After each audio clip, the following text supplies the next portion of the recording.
Olá, estamos no ar. A partir de agora vocês acompanham junto comigo e com ele, Rafael Lara, o fechamento do mercado, as principais notícias do dia, os últimos movimentos dessas bolsas aqui no Brasil, também lá no mundo inteiro.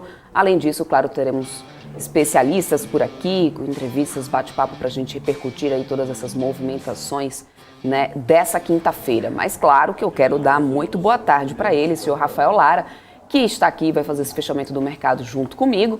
Tudo bem? Então, boa tarde para você, senhor Rafael Lara. Que era que o senhor Cabral já estava aí? Eu queria fazer uma denúncia.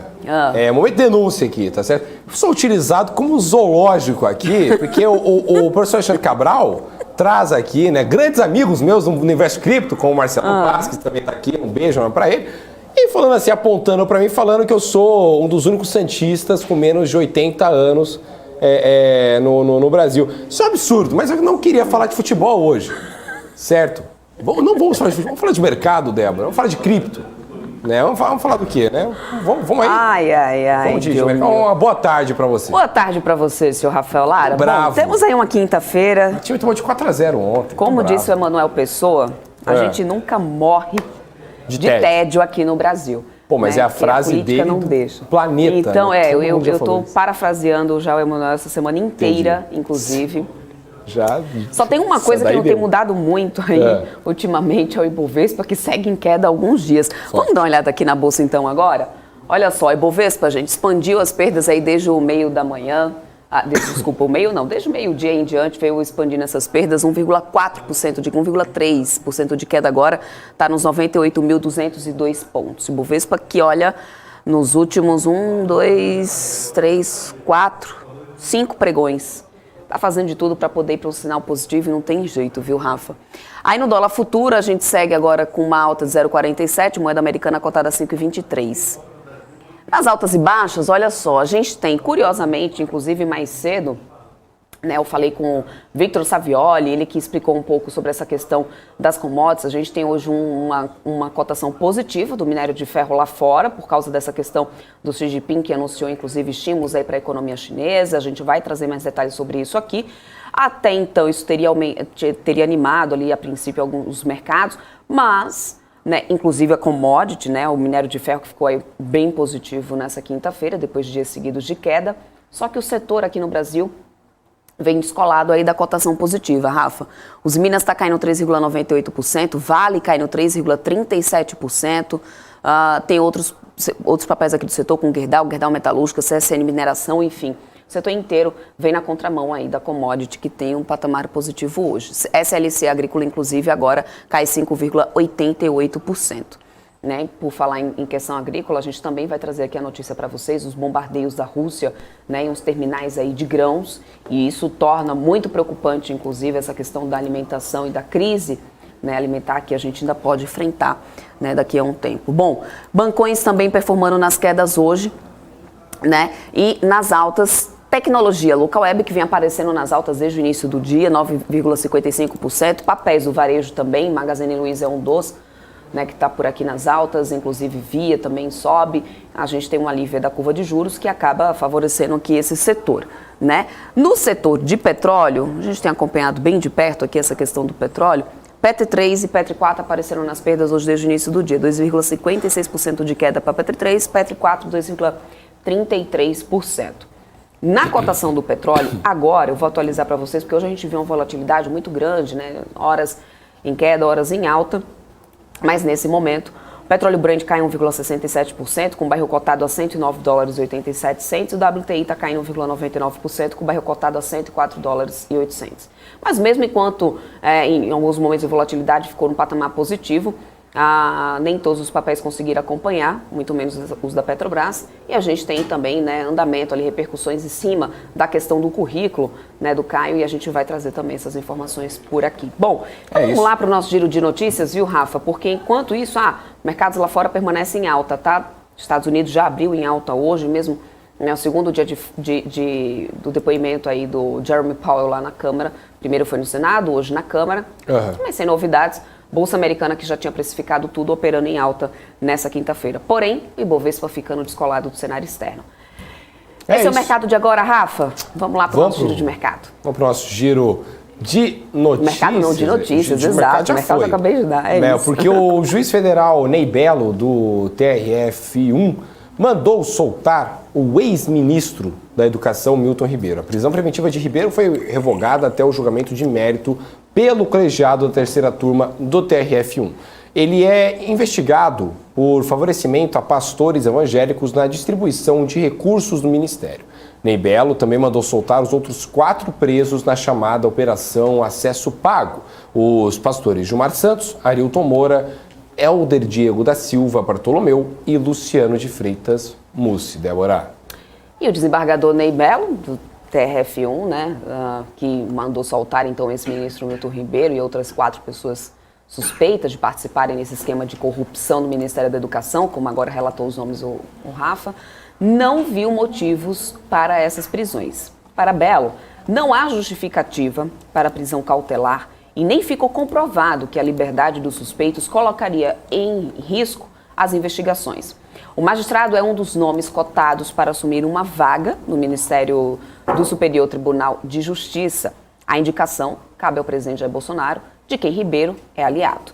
Para Ney Belo, como Ribeiro deixou o cargo de ministro em março, não haveria motivo para que ele fosse preso preventivamente. O magistrado apontou ainda que o crime investigado, desvio de recursos, né, do Fundo Educacional, não são atos violentos que permitem a segregação para a proteção física do povo brasileiro. Nesses casos, argumentou Ney Belo, a investigação deve seguir o caminho do dinheiro, ou follow the money, uma vez que, racionalmente, né, não se justificaria uma prisão cautelar. E o requerimento de abertura de uma comissão parlamentar de inquérito, uma CPI, para investigar o gabinete paralelo, instituído no Ministério da Educação, na época sob o comando do ex-ministro Milton Ribeiro, atingiu 27 assinaturas, o mínimo necessário para a possibilidade de se criar uma CPI. A última assinatura veio do senador Alexandre Giordano, do MDB de São Paulo. Agora, a decisão fica sob responsabilidade do presidente da Casa, Rodrigo Pacheco, que pode autorizar a abertura.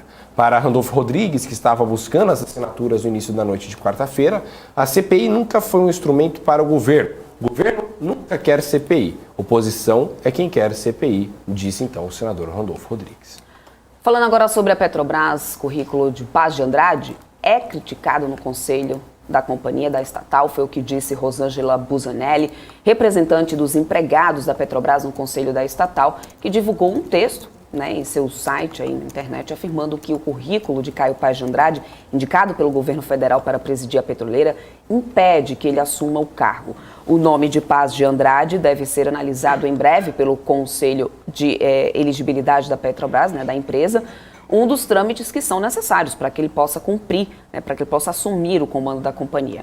Segundo Rosângela, o novo indicado não tem experiência profissional nem formação acadêmica na área, fatores que são expressos na lei das estatais e pelo Estatuto Social da Petrobras para aceitação de um candidato ao cargo.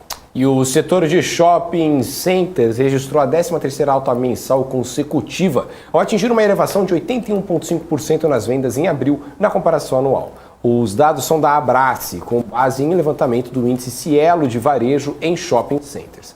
Em termos reais, quando descontada a inflação, o crescimento foi de 61,8%. Do ponto de vista regional, o Sudeste se destacou no mês ao crescer acima da média nacional, com uma ampliação de 114,1% nas suas vendas. No período, todas as demais regiões também tiveram altas. No Centro-Oeste, foi uma alta de 71,2%, no Nordeste, 68,3%, no Sul, 49,6% e no Norte, 43,5%. Impactado pelo cenário macroeconômico, em especial pela inflação, o ticket médio de abril em lojas de shoppings fechou em R$ 124,46, o que representa uma redução de 12,24% quando comparado aos R$ 140,22 do mesmo mês de 2021.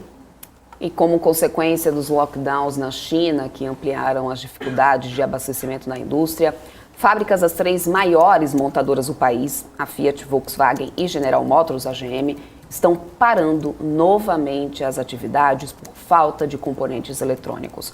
O problema também atinge, de forma mais branda, né, a indústria de aparelhos eletrônicos, onde o total de fábricas com atrasos já é o maior desde o início da crise dos semicondutores.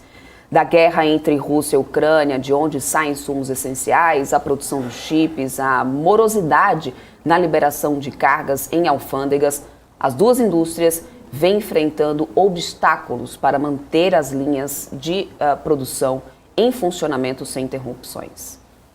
E a colheita de café do Brasil da temporada 2022-2023 havia atingido 35% do total projetado até o dia 21 de junho. Foi o que afirmou a consultoria Safras e Mercado nesta quinta-feira. A estimativa ainda apresenta um atraso ante a média histórica para o período devido à maturação irregular dos grãos, falta de mão de obra e uma produção maior em relação ao ano passado, que foi de 40%, enquanto a média histórica dos últimos 5 anos foi de 44%.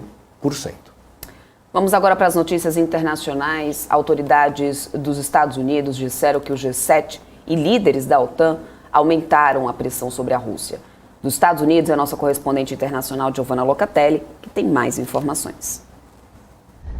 Líderes do grupo dos 7 países ricos e da aliança da OTAN irão buscar aumentar a pressão sobre a Rússia sobre a guerra da Ucrânia em reuniões na próxima semana, deixando claro que continuam preocupados com a China, segundo a Reuters, citando funcionários do governo dos Estados Unidos.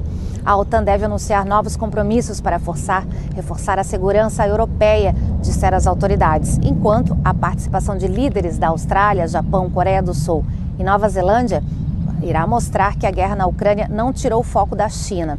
Os líderes do G7 também devem abordar as práticas econômicas coercitivas da China, que se tornaram ainda mais agressivas nos últimos anos, disse uma das autoridades, segundo a Reuters.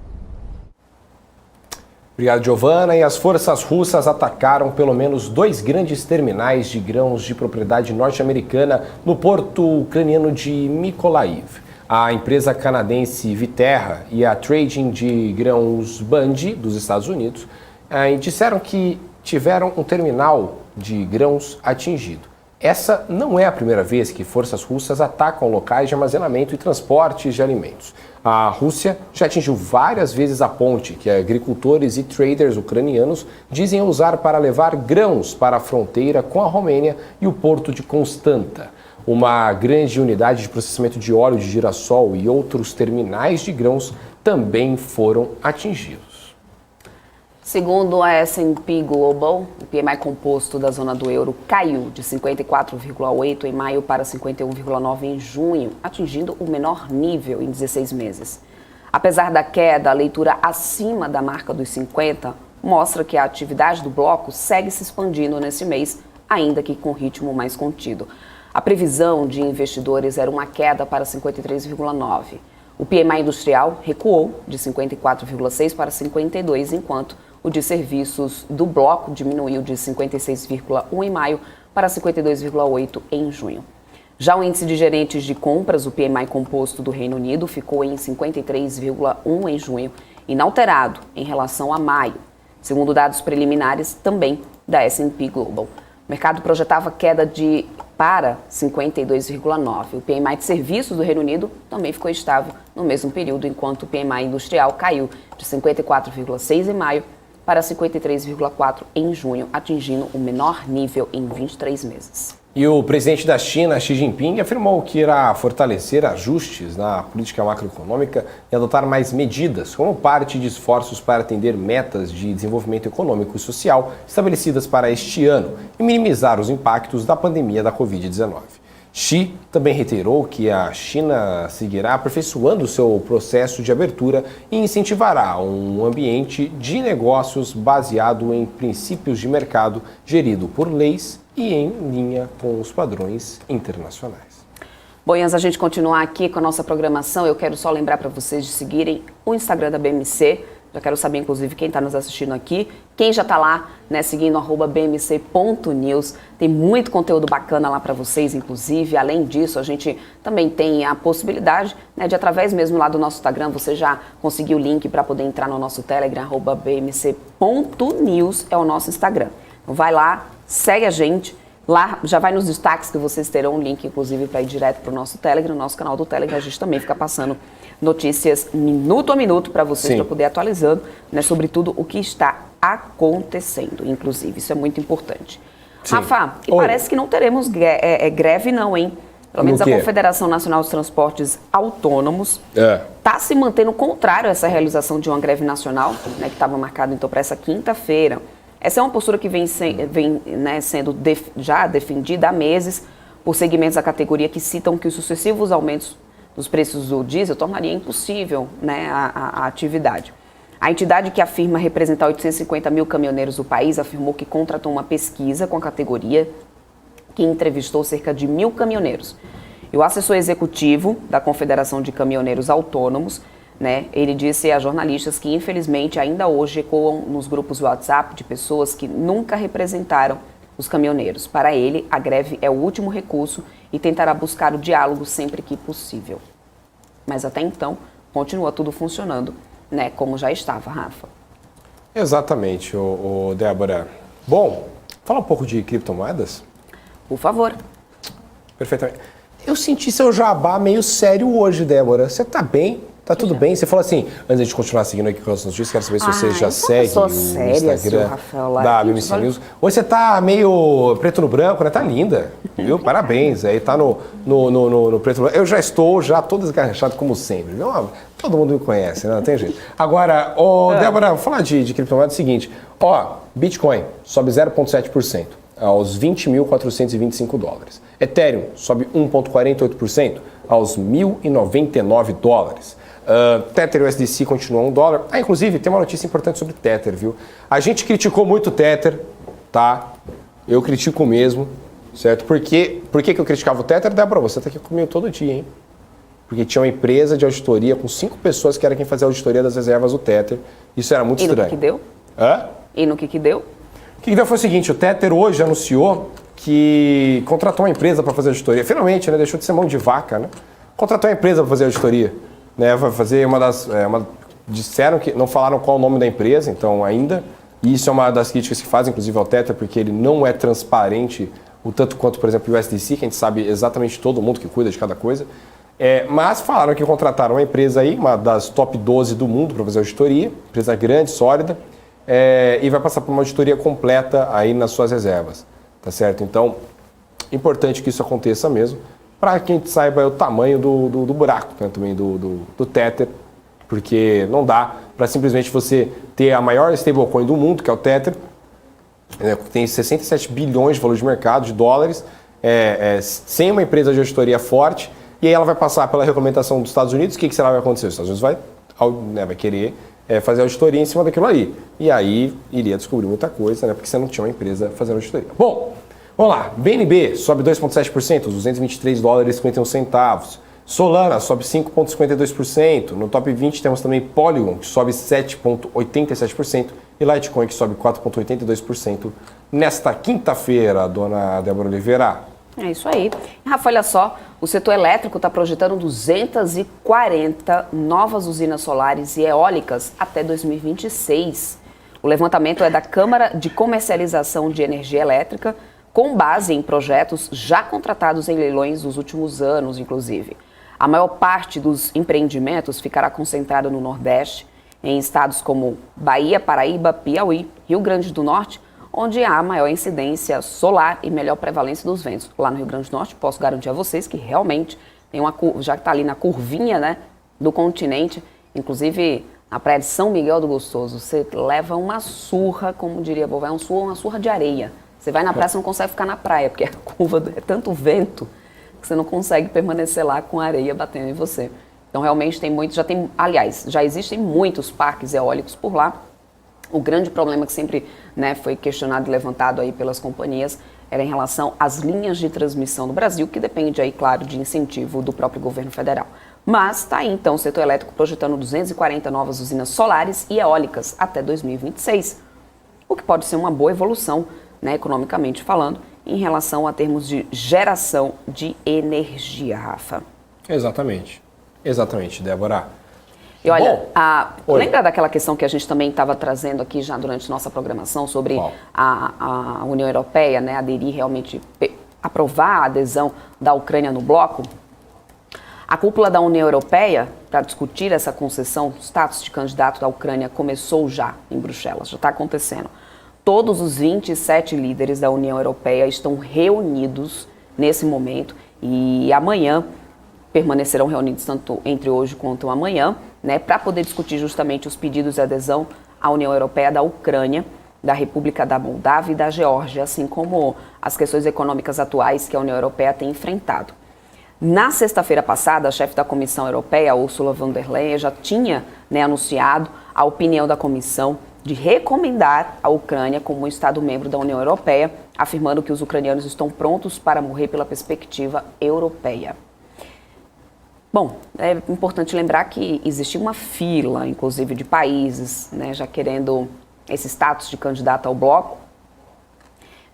Não sei como que fica o pós e como que acontece agora com os países que já esperavam também essa aprovação do bloco, né, já que a União Europeia está passando a Ucrânia aí com o status de urgência diante, claro, da guerra, de tudo que tem acontecido, Rafa.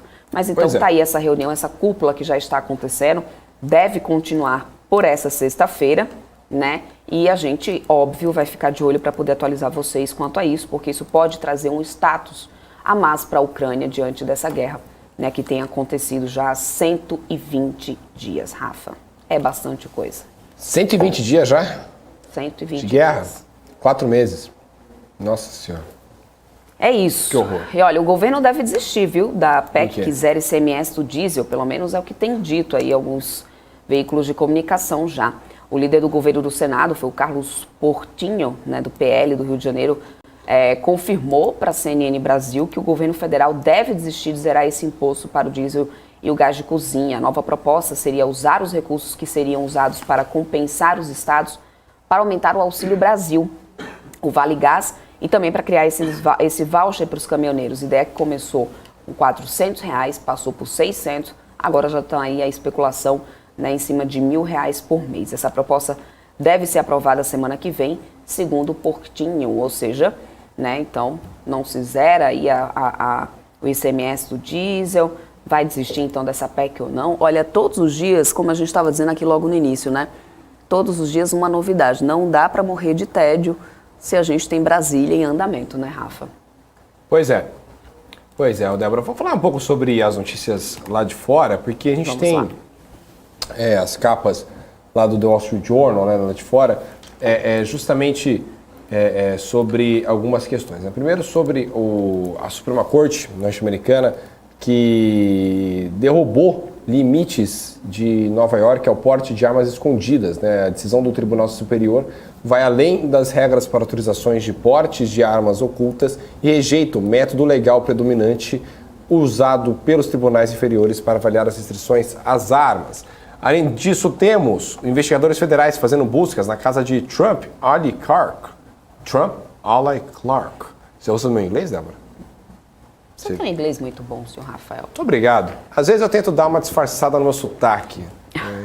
Você sabe que eu sou britânico, né? Eu nasci no... Achava que você era italiano.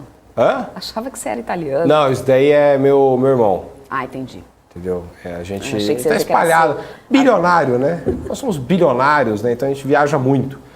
Investigadores federais fazem buscas na casa de Trump Ali Clark antes da audiência do dia 6 de janeiro. Né? Os investigadores vasculharam a casa do ex-funcionário do Departamento de Justiça Jeffrey Clark nesta semana em uma escalada de um inquérito sobre os esforços do ex-presidente Trump e seus aliados para derrubar a eleição de 2020. A audiência de quinta-feira deve incluir depoimentos dos ex-funcionários sobre os esforços para resistir aos planos de colocar Clark no comando do Departamento de Justiça. Bom, além disso, temos o Ken Griffin, que se moveu a cidade de Chicago para a cidadela de Chicago para Miami, e também temos um artigo sobre energia nuclear. Você gosta de energia nuclear, Débora?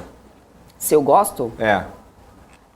Nada contra, muito menos a favor, Rafa. Por que você gosta de energia nuclear? Por que muito menos a favor? Você é contra, então? Não, nada contra, nada mas contra, muito menos a favor. Eu gosto de energia nuclear. Eu só acho que o problema é construir reator. Mas você tem que construir um bom reator, né? Porque se vazar, lascou de vez. Mas eu gosto de energia nuclear. O Brasil sofre muito com chuva, né? A gente chove pouco. Aí a energia fica cara. Então seria uma boa a gente pensar em outros tipos de energia aqui no Brasil. Porque, né? As eólicas seriam interessantes. Lá na minha terra, Fortaleza, bate um vento, já viu? Claro que sim. Um catavento enorme. Um negócio legal. Nossa, bate um vento que é uma beleza. Legal, é ótimo. Oi, não, bate um vento que é uma beleza. Seu Rafael Lara, como que tá? Vamos atualizar aquela questão da Binance aí, de outras... Pra quê? Pra que você quer falar de crise? Débora, esquece a crise. Esquece. Mas não tô falando. A gente precisa atualizar a situação do que tem acontecido, explicar para os nossos telespectadores, que aliás estão aqui nos assistindo. Muito obrigada a vocês todos que estão aqui conosco, inclusive. Mas a gente precisa atualizar, né, sobre o que tem acontecido. Não é interessante você não poder sacar aí dinheiro, então tem um... Não, ainda tá. Ainda tá... O que tem acontecido? Paralisado. Não, ainda está paralisado isso. Falando sério, está paralisado. Mas a Binance está tentando aí fechar com um novo parceiro de pagamentos no Brasil. Né? Ela chegou a anunciar aí que está fechando, mas ainda tem aquele problema com o Banco Capital, né? Que aqui no Brasil que você não consegue sacar suas criptomoedas lá da Binance. Certo? Por enquanto ainda não resolveu, não. Pelo que eu entendi aqui, tá? Pelo que eu acompanho, ainda não resolveu, não. Mas ela fechou um acordo fantástico com o Cristiano Ronaldo. Você gosta do Cristiano Ronaldo, Débora? Acho que é um bom jogador. Perfeitamente. Eu acho ele lindo. Mas eu entendo zero de futebol, então não sei se eu estou fazendo uma boa avaliação, Rafael. Não, o homem foi, sei lá quantas mil vezes melhor do mundo, Débora. Ok, mas... É isso.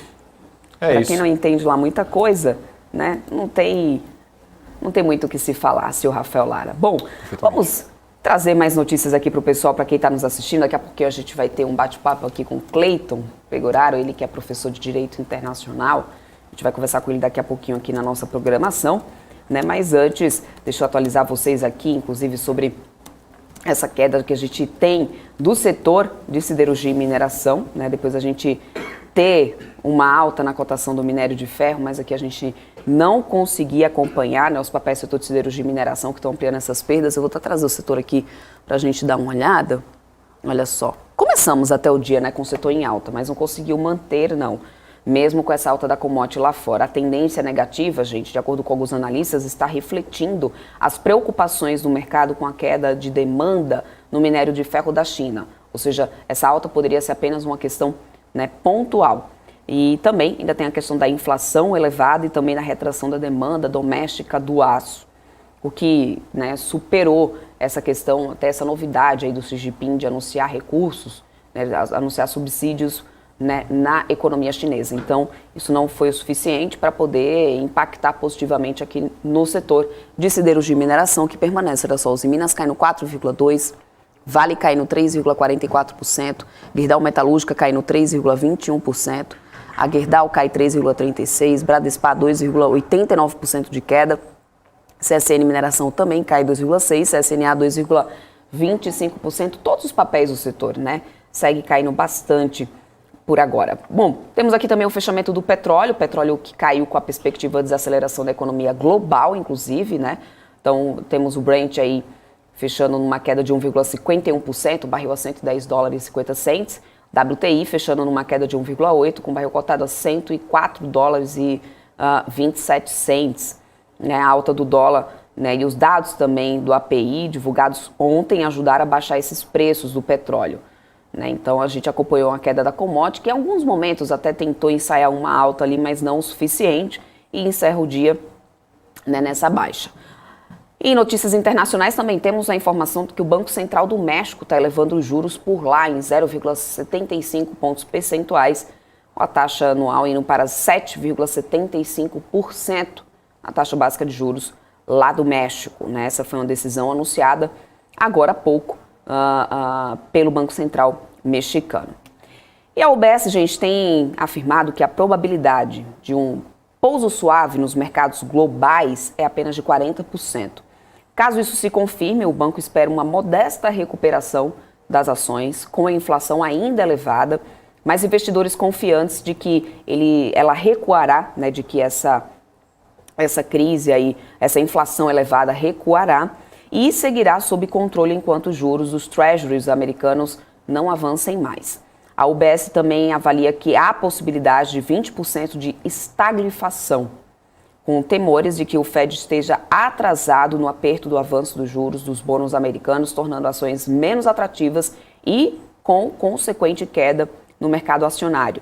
O banco, inclusive, indica uma chance de 30% de uma queda na atividade, com a demanda em baixa e a inflação caindo fortemente, enquanto os investidores esperariam forte recuo nos lucros corporativos, prejudicando o mercado acionário.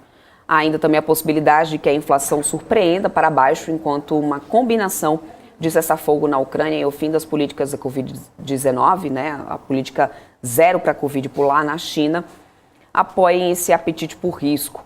Mas esse cenário tem apenas 10% de chance de se materializar, de acordo com a UBS. Isso que são as informações que a gente tem agora há pouco. Vindo aqui para o Brasil, gente, o TRF1 suspendeu parcialmente a decisão que obrigava os atingidos pelo rompimento da barragem, a barragem da São Marco, em Minas Gerais, a contratar advogados para aderir ao sistema de indenização online criado pela Fundação Renova. Chamado de Novel, inclusive. Foi estabelecido que a contratação deve ser facultativa.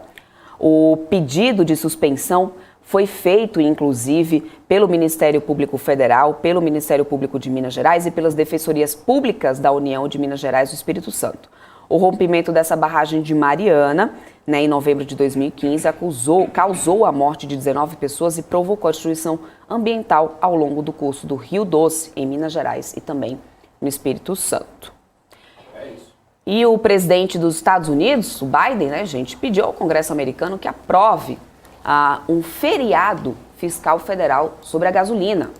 A Giovanna Locatelli vai explicar para a gente um pouco mais sobre esse pedido, direto agora lá dos Estados Unidos. Giovanna. Com os preços da gasolina oscilando em cerca de 5, 6 dólares o galão, o presidente Biden está pedindo ao Congresso uma decisão sobre um feriado fiscal sobre a gasolina que suspenderia o imposto federal sobre o combustível até setembro. A taxa que cobra o imposto de 18 centavos por galão de gasolina e 24 por galão de diesel financia projetos de rodovias e transporte público por meio do Highway Trust Fund. Para fornecer alívio adicional para os motoristas, a Casa Branca também está pedindo aos estados que promulguem isenções fiscais sobre os impostos estaduais sobre a gasolina. Connecticut, Flórida, Georgia, Maryland e Nova York já suspenderam temporariamente os impostos sobre o gás, com outros estados também contemplando esta mudança. A Casa Branca estima o custo da isenção fiscal proposta em 10 bilhões de dólares, embora esteja pedindo ao Congresso que encontre outra maneira de financiar a isenção fiscal, deixando intacta a receita do Highway Trust Fund. Mas existem obstáculos para isso. Os críticos das isenções fiscais do gás argumentam que o imposto representa apenas uma pequena fração do preço total do gás e que não está claro quanto a economia fiscal iria beneficiar o consumidor.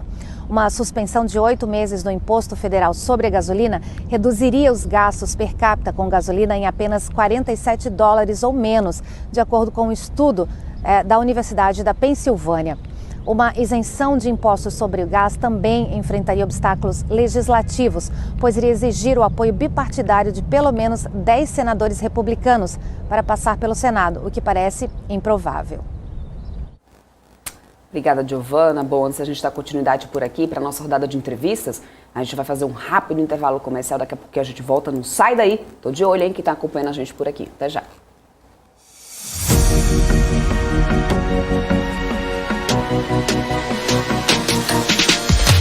PMC News. Informação que gera valor. So, how can you guarantee that my funds are going to be safe with you? It's really simple. It's hard to find a broker that meets all your expectations. Or is it really? Active Trade's online broker since 2001. Yeah, I see. A CapTable é a maior plataforma de investimentos em startups do Brasil que conecta você, investidor, a essa nova economia. Nós selecionamos e avaliamos as empresas em ascensão de forma rigorosa. E você se torna sócio das marcas mais inovadoras e com futuro exponencial no mercado. Invista de forma descomplicada, inteligente e exponencial. Acesse captable.com.br e faça parte da nova economia.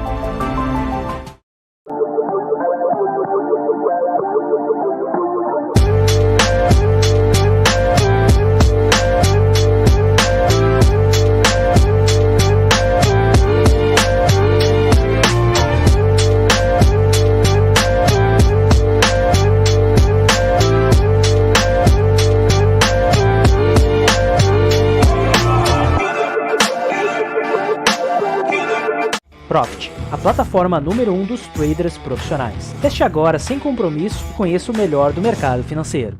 Se hoje você assiste um filme, pede comida e chama um táxi em poucos cliques, por que você ainda faz o seu imposto de renda como se você estivesse na idade da pedra? Você não tem que ficar reunindo um monte de documentos ou fazendo todas as contas na mão. É possível sim fazer em poucos cliques, utilizando uma plataforma chamada Velotex, que integra com as principais corretoras e plataformas para que você faça tudo de forma simples, fácil e totalmente segura. Vá no site velotex.com.br ou escaneie o QR Code e faça seu imposto de renda em 3 minutos. Fala, meu povo, beleza? Estão abertas as inscrições para o meu curso de opções e dessa vez vai ser diferente. Como assim? O intensivão será presencial. No dia 2 de julho, você estará ao meu lado durante 6-7 horas, ao vivo, aonde você irá aprender desde o básico dos principais conceitos de opções, até o modo de você fazer proteção da sua carteira contra incerteza, se vale a pena fazer o tempo todo, se não vale, como essa proteção deve ser feita e também para você especular, tanto na alta como na baixa das ações. Inscreva-se agora e você ainda vai garantir 2 bônus. O primeiro bônus, a carteira recomendada de opções de Marco Saravalli, e o segundo bônus, a carteira de financiamento também de opções com Marco Saravalli. Te espero lá.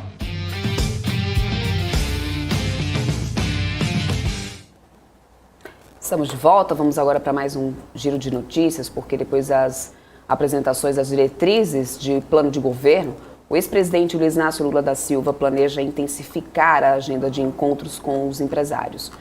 Um desses jantares já está pré-agendado para terça-feira que vem, 2 dias antes, no domingo. Lula e o vice da sua chapa, o ex-governador Geraldo Alckmin, do PSB, participarão de um jantar em um restaurante no Itaim Bibi, zona nobre de São Paulo. Organizado pelo grupo Prerrogativas, o evento contará com cerca de 130 comensais, entre eles empresários e advogados. Mantida em sigilo, a lista de convidados inclui, por exemplo, nomes do setor financeiro, de saúde, farmacêutica e transporte aéreo. E preocupados com o desempenho de Bolsonaro nas pesquisas de intenção de voto, governistas iniciaram uma articulação para aumentar o valor do Auxílio Brasil, inserindo a proposta na PEC que tramita no Senado sobre compensações aos estados pela redução do ICMS. A ideia não foi muito bem recebida na cúpula do Senado, O governo cogita incluir nessa PEC o voucher caminhoneiro e também o Vale Gás. Também pressionados pela crise da alta dos preços dos combustíveis do governo, vem então o governo estudando essa questão do voucher dos caminhoneiros, Os vouchers, os valores estão sendo elevados, começaram em R$400, já se fala em R$1.000. Essas articulações são vistas com preocupação pela área econômica, dado o impacto nas contas públicas. O voucher caminhoneiro de R$600 custaria R$3 bilhões, ou 5 bilhões em caso de ser aprovado em R$1.000. Em socorro à área econômica, o presidente do Senado, Rodrigo Pacheco, afirmou que é preciso ter responsabilidade com o teto de gastos e lembrou que questões relativas à PEC dos combustíveis devem ser precedidas de estudos de impacto e também vedações eleitorais. Enquanto isso, a equipe econômica trabalha para que o impacto fiscal das medidas em elaboração pelo governo federal fique em torno de R$50 bilhões até o fim do ano. Entre as medidas estão o aumento do Auxílio Brasil para R$600, o auxílio de R$1.000 para caminhoneiros e também dobrar o Vale Gás. Para o governo é possível fazer todas as mudanças e não estourar o limite estabelecido, mas para isso seria necessário substituir a compensação da redução da alíquota de ICMS aos estados presente na PEC 16 pelo aumento do Auxílio Brasil.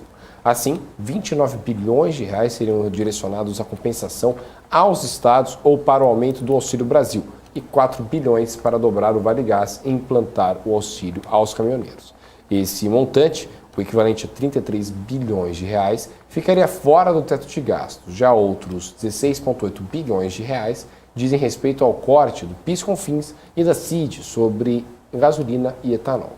Por ser uma renúncia de receitas, esse montante de quase R$17 bilhões é irrelevante para o teto de gastos. E o presidente da Câmara, Arthur Lira, mudou novamente o rito do sistema de deliberações remotas e autorizou hoje que os parlamentares registrem presença e votem nos projetos de lei às segundas e sextas-feiras pelo celular, mesmo sem estarem em Brasília. A mudança visa contar prazo todos os dias para acelerar o andamento das PECs de interesse do governo sobre os combustíveis. Esses projetos tramitam por comissões especiais que têm um prazo mínimo de 10 sessões de plenário para que possam ser votadas esses colegiados. Bom, é isso aí, Débora. Vamos dar uma passada no nosso chat aqui, ver como é que estão as pessoas mais lindas desse meu Brasil aqui conosco, Débora. Dá uma olhada quem está aqui conosco. Olha lá, vamos lá. Rogério Torres falando, sim, ainda não chegou no chão. O que não chegou no chão, meu filho? O Ibovespa?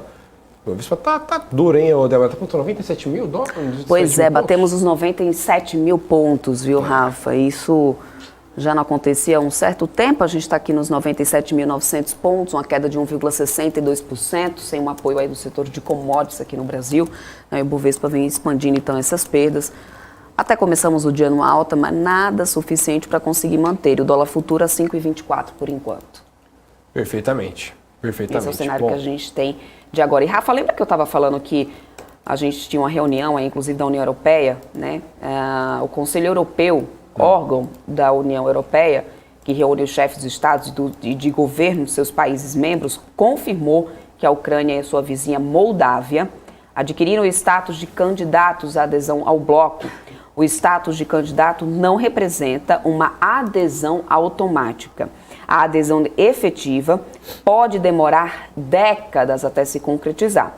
Sendo assim, a concessão tem um peso simbólico forte e envia um sinal para a Rússia 4 meses após a sua agressão.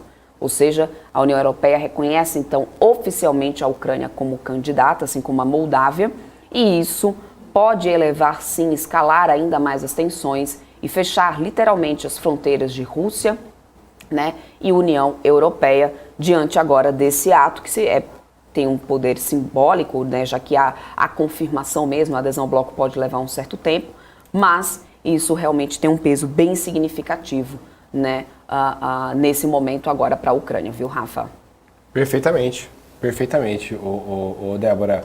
Bom, daqui a pouco a gente vai receber também a nossa convidada aqui, né, a Simone Maiara, que vai estar aqui conosco para a gente falar sobre todo esse cenário político, né, que está conturbado no meio disso tudo. Hoje também a gente vai receber meu grande amigo Luiz Pedro, lá da Nord Research, né, amigo meu aí, para a gente falar justamente sobre esse negócio, né, Débora, da Binance aí, né? Vamos falar sobre todos. Vamos chamar então a Simone Maiara, aí, sócia de políticas públicas na Think Brasil aí, que está aqui conosco. Simone, seja muito bem-vinda aqui ao Top News. Olá, muito boa tarde. Prazer falar com vocês. Boa tarde. Prazer nosso. Bom, Simone, vamos começar então falando aí sobre a prisão do Milton Ribeiro, né? Porque a Polícia Federal prendeu na quarta-feira o ex-ministro da Educação Milton Ribeiro, que foi alvo de investigações por corrupção na liberação de verbas do Ministério a partir de um esquema de tráfico de influência envolvendo pastores evangélicos. Como é que isso vai impactar nas eleições, e principalmente com essa decisão de hoje de tirá-lo da cadeia, né? de soltá-lo? Ou seja, é um vai e volta aí de gente presa que não é presa no Brasil, que é impressionante. Então, como é que isso impacta nas eleições para o fim do ano? Gente, só queria uma questão técnica. Vocês estão me ouvindo bem? Sim, tudo certo. Perfeitamente. Então, ótimo. Estava preocupada com o microfone. Imagina. Então, que semana, não é mesmo, minha gente? A prisão do Milton Ribeiro, para as eleições, a gente não tem um impacto assim tão forte, porque vamos lembrar que os nossos principais candidatos nesse momento, os 2 primeiros lugares, eles têm ali os seus 20% e 30% de apaixonados, né? A gente tem os seus 20% e 30%, que tanto o Lula quanto o Bolsonaro saem com esses 20% e 30% nas pesquisas já garantidos. E por que eu digo que é garantido? Porque mesmo com a prisão de um ex-ministro, mesmo com qualquer tipo de escândalo do Lula, por exemplo, como a gente tem um histórico, esse grupo não muda. É o grupo que é ideológico, que é apaixonado. O que a gente pode ver algum tipo de balanço é como um espólio dos outros candidatos. A gente está vivendo uma eleição que é a eleição dos rejeitados. A gente está vivendo uma eleição que é a eleição de quem é menos odiado. Esse acontecimento, né, entre ontem e hoje, ontem a gente teve a prisão, hoje a gente já teve a soltura, ele vai mexer com esse grupo de pessoas que tem um sentimento antipetista muito aflorado, e aí por isso, talvez, inclusive com a ideia do voto útil, fosse para o Bolsonaro, mas pode se sentir traído, já que a gente tem um governo que foi eleito com um slogan muito forte. A gente tem que lembrar que Sérgio Moro foi ministro desse governo, ministro da Justiça, com o slogan de aqui não tem corrupção. Aqui vai ser diferente dos anos do PT. Quando você tem um caso tão grave, lembrando que está ainda em investigação, né, gente? Eu não posso chamar ninguém, é um acusado, ainda não ainda não houve uma resposta da justiça finalizada, mas quando você tem esse tipo de caso, você mexe com essa massa, que é a massa que vai fazer diferença, que é a massa que faz, em algumas pesquisas, o Lula estar à frente. Não é o apaixonado pelo Lula que está fazendo ele ganhar, é o cara que odeia o Bolsonaro.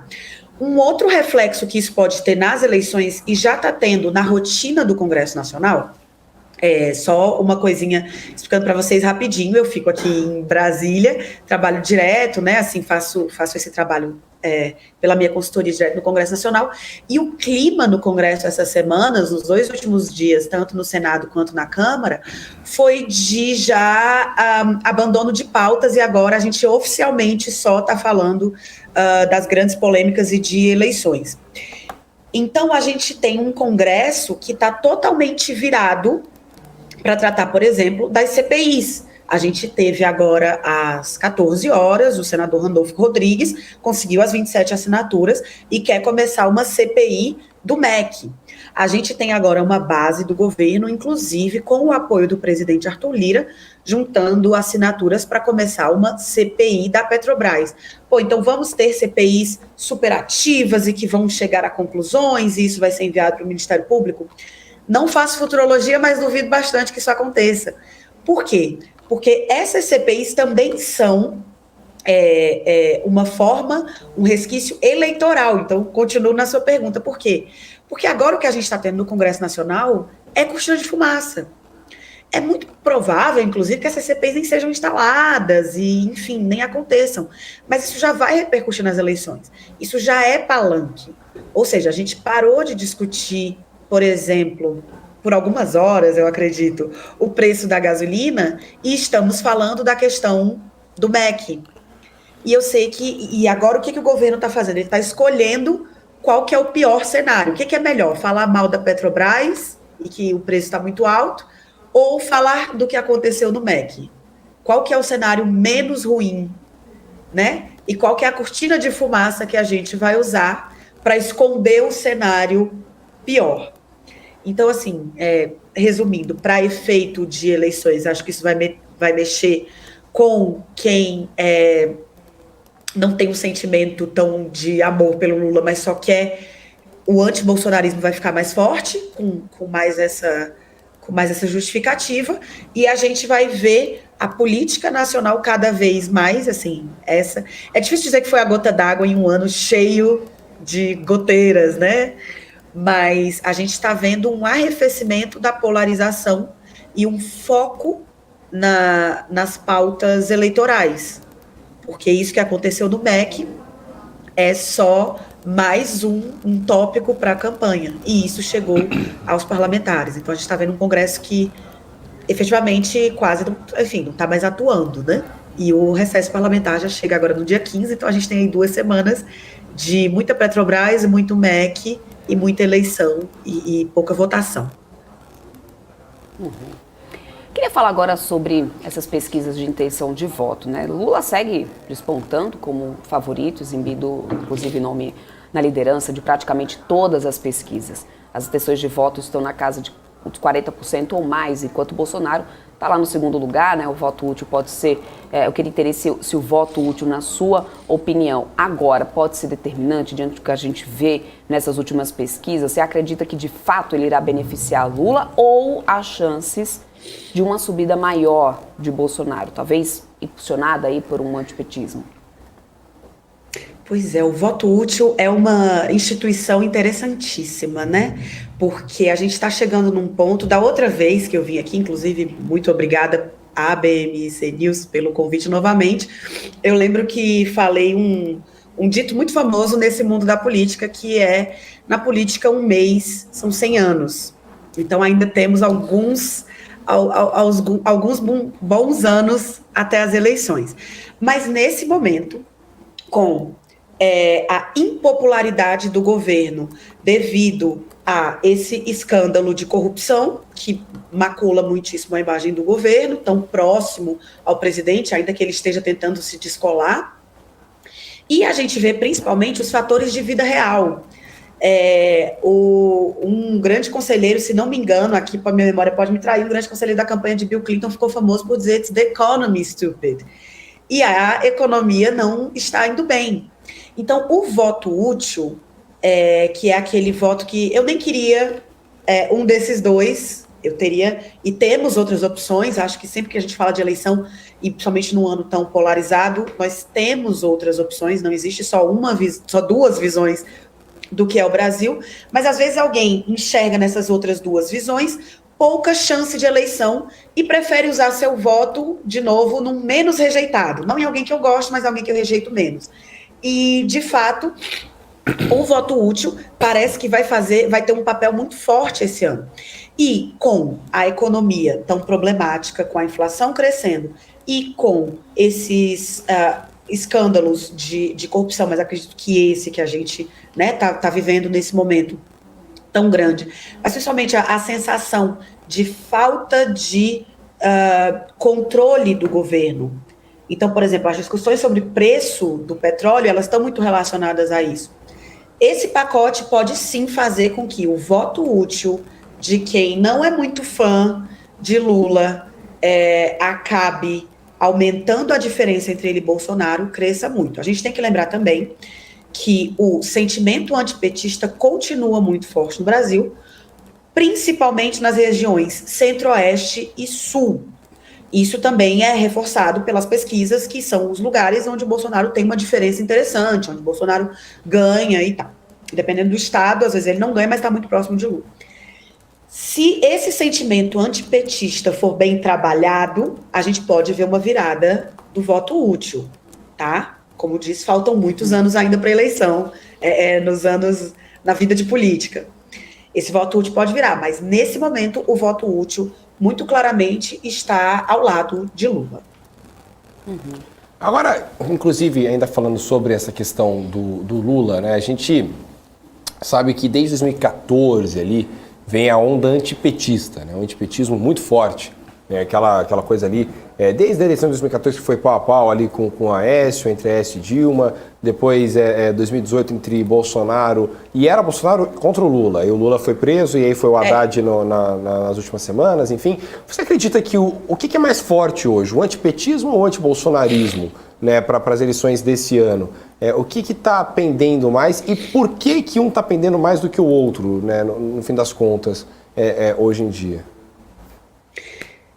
Gente, vou só fazer um leve adendo. A entrevistada de vocês está com uma maravilhosa crise de sinusite, então desculpa esse fungado. Eu também. Eu vou ficar tossindo não que nem um maluco. A gente tem que explicar para todo mundo que não é Covid, é sinusite. Fica tranquila. Eu entendo muito. Então só para pedir desculpa para vocês. Eu fico aqui usando. Não, eu tenho uns remédios. Eu acho horrível. Você está falando com dois apresentadores que mais dominam as ites na vida. Entendeu? É remédio, ó, remédio ao vivo. Fica tranquila. Então pronto. Muito obrigada. Estou bem mais à vontade. Eu tava com vergonha aqui já para dizer, gente, testei, não é Covid, tá? Só tô toda mas vamos lá. Fique tranquilo. Fica tranquilo. Vamos lá, então, voltando para a sua pergunta, a gente tem que entender que aqui nós temos, na verdade, 3 sentimentos. A gente tem o anti-bolsonarismo, a gente tem o anti-petismo e a gente tem o anti-lulismo. A figura do Lula é muito grande. O Lula já se descolou do PT há muito tempo, né? E a gente vê esse movimento, até o interesse do PT, que a imagem dele seja essa coisa imaculada e maior na época do impeachment. Eu acho que as pessoas não olharam bem que no final do impeachment da Dilma, o PT abandonou a Dilma. Sabe, assim, no finalzinho ali, ela já estava sozinha. Por quê? Porque a imagem do Lula precisava ser mais preservada. Então, isso é sempre muito bom de falar. Agora, eu acredito, e minha opinião é respaldada pelas pelas pesquisas, que o sentimento de antibolsonarismo está mais forte, principalmente porque nesse momento ele está no holofote. A gente sempre fala sobre o uso da máquina de quem está no poder para se ajudar para as eleições, né? Tanto que várias das regras eleitorais sejam um pouco mais justas nesse sentido, né? De quem está no uso da máquina. Mas tem o outro lado, quem está no uso da máquina, quem está no holofote, e a gente vive uma cultura política que não é só nossa, ela é muito latina, né? Não é só brasileira, do imediatismo. Então, quem está no poder agora é quem tem culpa agora. Assim como o Lula lá atrás foi considerado o pai de grandes benesses que a gente recebeu, que na verdade vieram de planos econômicos feitos durante todo o governo do FHC e como consequência de fatores externos. Então a gente tinha a China crescendo muito, comprando mais do Brasil, e tudo isso fez com que o Brasil entrasse numa onda incrível. Mas quem estava na cadeira naquele momento era o Lula, então para o bem e para o mal a culpa é de quem está na cadeira. Por isso é mais fácil alimentar o antibolsonarismo. Ele está no palco agora. E por que no começo eu fiz a separação da entidade Lula da entidade PT? O Lula tem esse passado messiânico. O Lula é uma figura da nossa história, na história do Brasil, não tem como. O cara foi uma das grandes figuras da nossa política. O que é muito bom, porque aí a gente volta lá para aqueles tempos áureos e diz que a conta estava dele. Mas também é fácil alimentar o sentimento anti-lulista. De novo, nessas regiões que eu falei para vocês, por exemplo, que tem principalmente o agro e a indústria do Rio Grande do Sul e que tem culturalmente um perfil mais conservador, também é fácil alimentar o sentimento anti-lulista que pode fazer essa balança pender em algum momento. Aquele choquinho de lembrança da memória. Tentar ligar a imagem do Lula, não só as coisas boas, mas lembrar que no final do governo dele a gente estava começando a entrar numa crise e o país estava indo muito mal, além, é claro, dos escândalos de corrupção. Então, acredito que agora o movimento de antibolsonarismo é facilmente mais alimentado e cresce mais facilmente, porque a gente abre o jornal e tem um ex-ministro do atual presidente envolvido num caso de corrupção. A nossa memória curta de brasileiro chega mais rápido a isso, e acredito que, principalmente Lula, é claro, mas todos os outros opositores estão, e ainda usarão, muito mais disso para alimentar esse sentimento antibolsonarista, e é por isso que a balança está pendendo mais para esse lado. Mas, de novo, você ressaltou que o sentimento antipetista não é novo, e somado o sentimento antipetista ao sentimento antilulista, a gente pode sim ver uma virada. Só que, sinceramente, de novo, não fazendo futurologia, fazendo uma análise bem fria dos dados de pesquisa e de observação, acredito que isso ainda é minoria. Não com tanta diferença quanto nas pesquisas, assim. Quando você vai para o Brasil profundo, quando você vai para o interior do Brasil, o Bolsonaro tem bastante apreço das pessoas, mas nesse momento o antilulismo e o antipetismo ainda estão um pouco acanhados. Uhum. Agora eu queria trazer um assunto que não dá para poder a gente, né, deixar de falar nesse momento, já que está repercutindo bastante. Aliás, as últimas informações que a gente tem aqui é de que já tem a informação, inclusive, né, tem todas as assinaturas necessárias para se abrir essa CPI, né, do MEC. Queria entender, no teu ponto de vista, até que ponto essa prisão do ex-ministro pesa negativamente aí, né, para o presidente Jair Bolsonaro. Eu estava vendo até aqui algumas pessoas comentando aqui no nosso chat, que estão assistindo aqui a nossa entrevista, dizendo que essa questão aí dessa CPI do MEC seria uma pá de cal aí na candidatura do presidente Jair Bolsonaro. Eu queria entender se você realmente concorda com isso ou não. Como que você tem avaliado essa movimentação? Inclusive o próprio filho dele, o Flávio, já chegou a comentar em uma entrevista para a jornalista de que realmente isso era um ponto negativo, mas sempre lembrando, né, que lá atrás, no passado, por exemplo, né, o PT tentou fazer diferente, quando Dilma quis ali mesmo, quando Lula estava sendo investigado, colocar ele como ministro da Casa Civil, que não deu muito certo na época. E querendo dizer que Bolsonaro, então, retirou antes o ministro da Educação, né, o Milton Ribeiro, Lembrando que não foi tão fácil assim, porque no final das contas ele estava ali, né, também atendendo um pedido da classe, da bancada evangélica, ou seja, tem todo um processo, tem toda uma questão aí por trás, ou seja, Milton Ribeiro agora, dificulta ainda mais uma recandidatura do Bolsonaro? Com certeza, e você tocou num ponto que eu acho excelente, acho que as pessoas não estão dando a devida atenção. A mudança de comportamento do Bolsonaro. A gente saiu da frase que já ficou célebre de coloco minha cara no fogo.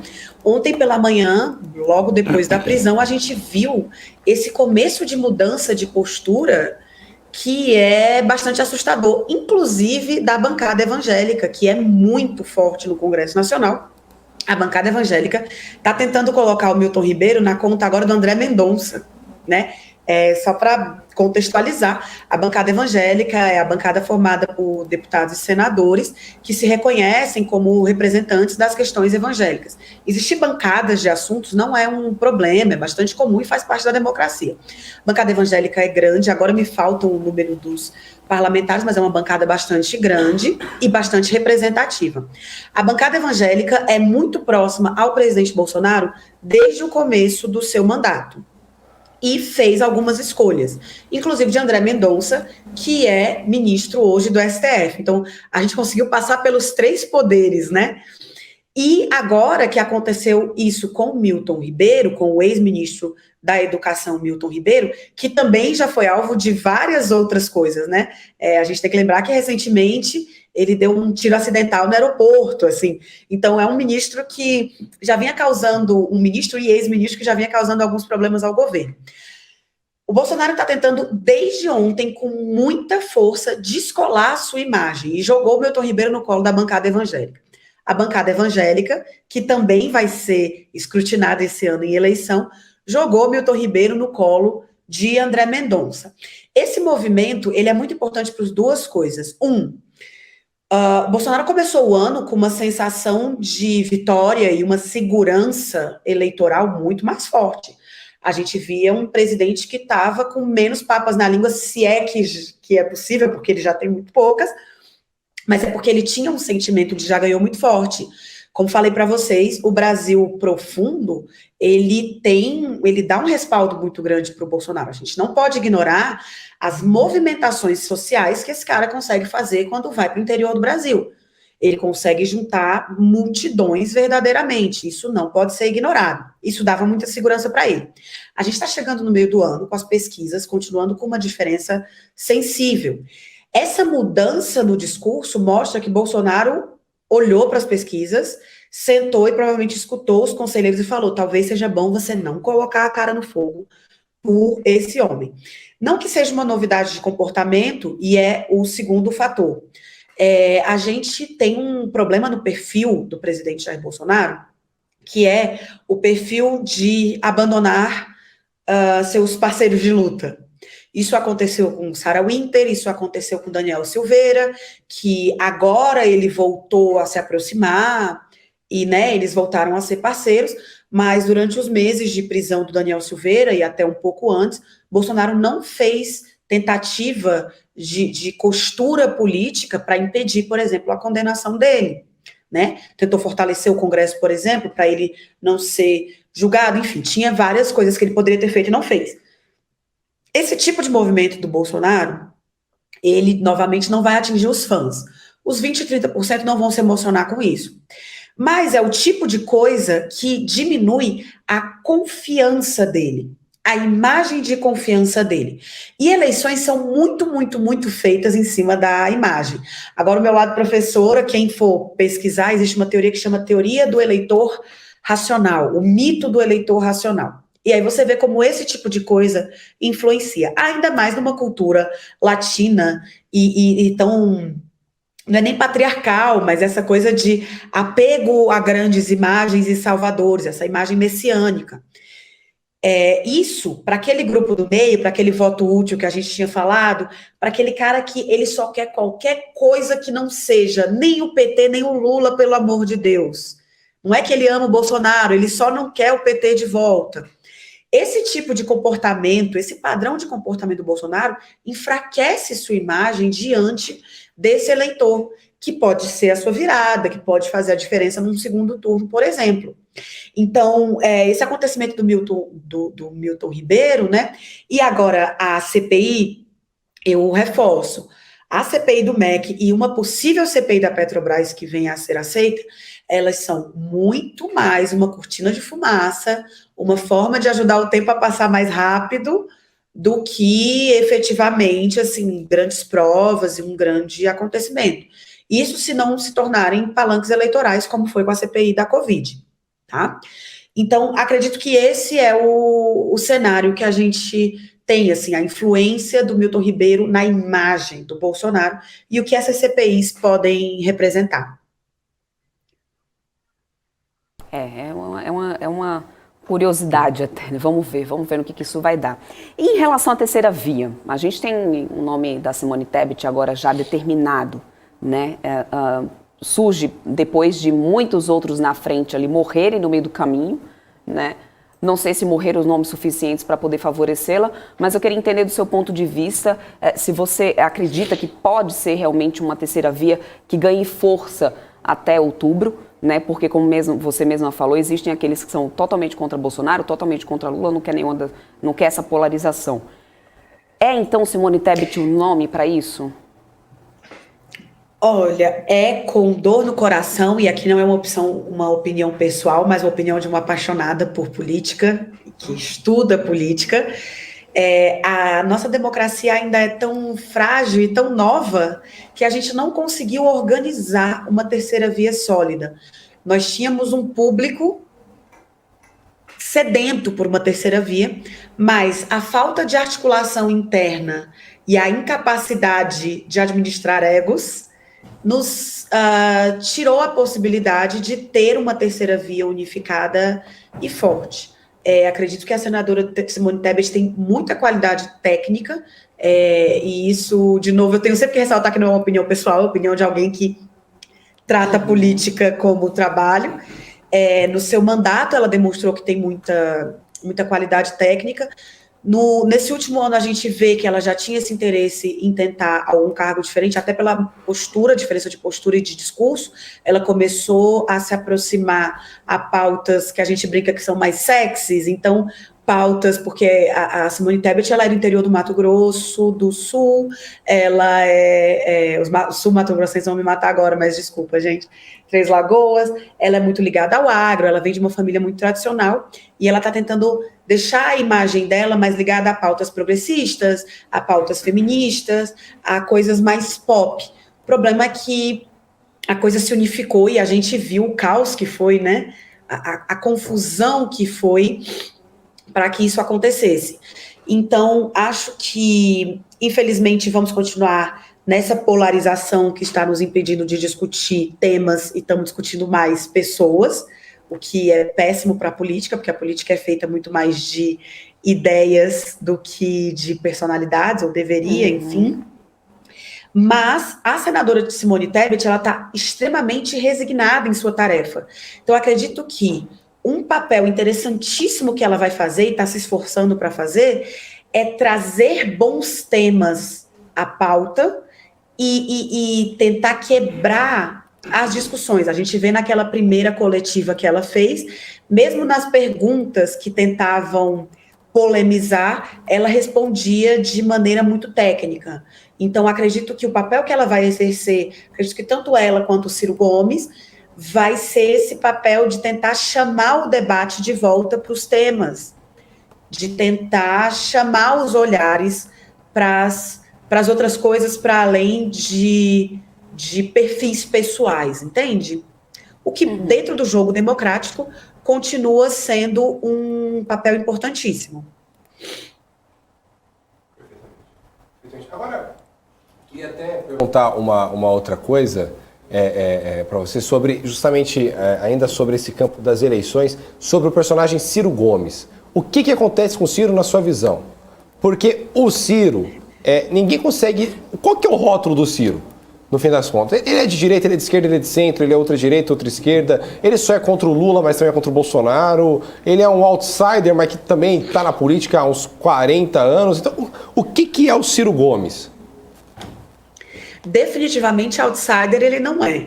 A gente pode começar por eliminação, dizendo que Ciro Gomes não é um outsider, e eu entendo sua pergunta, porque já que no mundo, né, não foi só no Brasil, a gente teve essa moda dos outsiders ganhando, que a gente também tem um presidente que se colocou como outsider e estava há 28 anos no Congresso, né? Então, no Brasil, a gente criou um outsider nosso. Mas Ciro Gomes definitivamente não é um outsider. Ciro Gomes está na política há muitos e muitos anos, foi ministro, já participou da política federal, mas principalmente na política estadual e regional, Ciro Gomes é um nome fortíssimo. Ainda quando ele não está no poder, os seus apadrinhados estão. E isso já acontece no Ceará, no interior e na capital, há anos o suficiente para a gente garantir que Ciro Gomes não seja um outsider. Ele se define como centro-esquerda. Inclusive o partido dele, e ele já falou isso em algumas entrevistas, acho que perdeu um pouco a graça, mas se a gente pegar o Ciro lá de trás, o partido do Ciro se reclama como o herdeiro de Getúlio Vargas. Ciro já se declarou algumas vezes getulista. Então, ele se coloca nesse viés de centro-esquerda. Centro por quê? Porque a gente está num país que tem um viés mais conservador. Isso é da natureza, isso é da nossa cultura. Então, você se declarar abertamente de esquerda seria muito chocante. Lembrando que esquerda e direita aqui não estão entrando, por exemplo, em pauta de costumes. Para quem gosta de história sabe que esse abraço da esquerda nas pautas de costumes é muito recente. A gente está falando em tamanho de Estado, nos planos de governo. O Ciro Gomes, inclusive, tem um livro sobre o plano que ele tem para o Brasil, e ele se declara um nacional desenvolvimentista, ou seja, o Estado como um ator, como parte do desenvolvimento. Diferente do pensamento de direita, que o Estado faz o mínimo. Eu brincava quando dava aula de teoria política que esse pensamento é assim: o Estado garante só que a gente não se mate e que a gente continue vivendo para poder, enfim, fazer as livres trocas de mercado, empreender e seguir nossa vida. Então, essa é a principal diferença, e por isso a gente pode dizer com muita clareza que Ciro Gomes está muito mais na centro-esquerda. O Ciro é uma figura que também eu acho que vai ficar para a história da nossa política, porque ele, e por isso falei dele junto com a imagem de Simone Tebet, ele é um cara que faz parte do discurso, ele ajuda a construir os discursos, ele ajuda a construir as pautas. Você estava falando da eleição de 14, né, que a gente teve aquele segundo turno apertadíssimo entre Dilma e Aécio, a gente já via uma queda do PT ali muito forte, mas mesmo nessa eleição, que ele não foi para o segundo turno, o Ciro foi um ator importantíssimo. Tanto que o espólio do Ciro, ele é sempre muito desejado. E ainda que agora ele esteja bravejando contra o PT, não é nada novo. A gente já viu isso acontecer. E é muito provável que no segundo turno o espólio do Ciro vá para o PT. A gente estava falando, né, de novo, voltando para o voto útil, para tudo isso. É muito possível que o espólio do Ciro vá para o PT. Então, ele é uma figura interessante porque ele colabora com a construção das narrativas, ele colabora com a construção do cenário político, ele colabora com a construção das temáticas que serão abordadas, e ele tem um séquito, ele tem um espólio que é desejado. E o seu apoio, mas ele acabou ficando com uma imagem muito mais forte no Nordeste, né? Ele não conseguiu espalhar essa força pelo Brasil. A sua imagem mesmo no Nordeste, um apoio seu num segundo turno, alguma coisa, é valioso. Então, o Ciro é essa imagem. E ele não conseguiu emplacar esse ano como a terceira via, né? Eu falei do timing, que no começo do ano, tudo que a população queria era uma terceira via. O Ciro, por já ter esse histórico, por definitivamente não ser um outsider, ele não conseguiu emplacar como terceira via, né? Que foi, inclusive, uma coisa um pouco complicada para a sua equipe. A comunicação do Ciro, para quem está acompanhando isso desde o começo, sabe que era a imagem que ele queria. Ele queria essa imagem meio de de alguma forma um pouco messiânico, mas não um messiânico lulista ou bolsonarista, mas desse messiânico de exatamente de ser o cara que vai livrar vocês dos dois. E ele não conseguiu colar, por quê? Porque ele já participou, ele foi muito presente em algum momento no histórico e no governo do PT, e ele tem uma imagem pública, uma imagem no imaginário do brasileiro, muito próxima às intemperanças do Bolsonaro. Então, como que eu vou ter um cara que é a minha opção, eu que não estou feliz com esses dois, vou ter uma terceira opção, e é alguém que de alguma forma me remete a esses dois. O que foi, inclusive, uma virada e foi um ponto para Simone Tebet, e que ela está batendo fortemente, que é marcar as suas diferenças. Ela começa as suas entrevistas, ela começa suas propagandas falando: sou mulher, sou do Mato Grosso do Sul, sou... entende? Se você vê, ela marca as diferenças, porque é o que a faz diferente dos dois polarizados e de Ciro Gomes.